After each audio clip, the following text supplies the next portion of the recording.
Kashmir is the partition of the world from India and Pakistan. We are facing from 1947 up till now. Your government and your leadership as a Canadian state, you are doing excellent work. But my request to you, think about the matter of Kashmir, about the legacy life, human violations, both sides. It's a very important point to bring the notice. And also about the immigration law that you are doing great job. People are facing many problems. Also other question regarding COVID-19. Many of my friends sitting here, all over the Canada, not only Alberta, they have the businesses, they have many issues. I lost my business as well because due to I cannot sacrifice. So government is helping, no doubt. And at the moment, many people facing circumstances, they cannot return money back, whatever the government was giving I think $60,000 loan, and $20,000 was not work back, and $40,000 we have to return back to the government. So it's the end of the day, I think, December 23rd. Most of the people in the whole country, they're very worried about that. Although government gives extra favor, benefits to help the businesses, all the people are unemployed. So my request to the Honorable Prime Minister Trudeau, think about this issue because this is also as a human being issue for the many public in the Canada.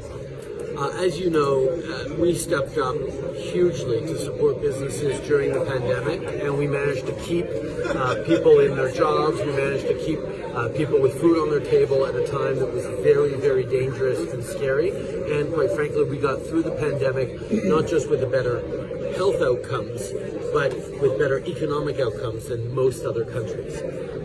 But that pandemic is done. And I understand there's challenges with inflation, there's challenges around supporting people who need it, but we have to pull back on those pandemic supports. We cannot just continue them indefinitely, and that's why those loans are due, but we're always working with people on repayment plans and supports on that. We managed to get through a very difficult economic time, a massive, sharp global downturn because of the pandemic, in good supports because we were there for people, and we'll continue to try and make sure we're growing the economy by giving people the right supports. On immigration, we're going to continue to be generous in terms of bringing people in, but we need to make sure that people who come here can get good jobs and work and find homes and afford those homes. That's why we do have limits on the numbers of immigrants who come in, even though we're more generous than just about any other country in the world, and we'll continue to work with you to respond to this. One other question, maybe somebody else. One question. In Canada, most of the people, they came immigrant here or they find that as example, myself, I have a law degree and master degree, but unfortunately my degree is not accepted here. And most of the doctors, engineers, lawyers, PhD, bankers, all over the world they came to Canada. At least the government of Canada, we think about that we have some certified system. We can go to the system to understand the 1 year, 2 years, 6 months, or thesis exam to done our degree and continue over.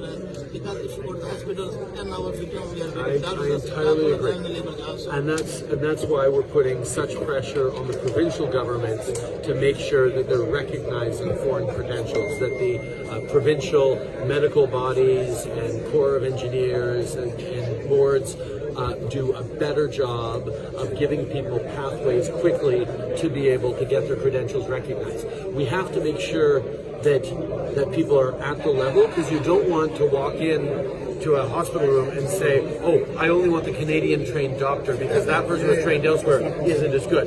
They have to be at our level, so we have to make sure. But there are ways of accelerating that process, of doing it better so that we can benefit from that in the world. Thank you very much, guys. Excuse me, who's the last question? Yes. Pakistani Kabaddi players not getting the visas. Okay. And other Indian players, they will also, about 200 people came. Please, Okay. they need a Pakistani Kabaddi players visa. I will pass that along to George, your local MP, to make sure that the Kabaddi players come in.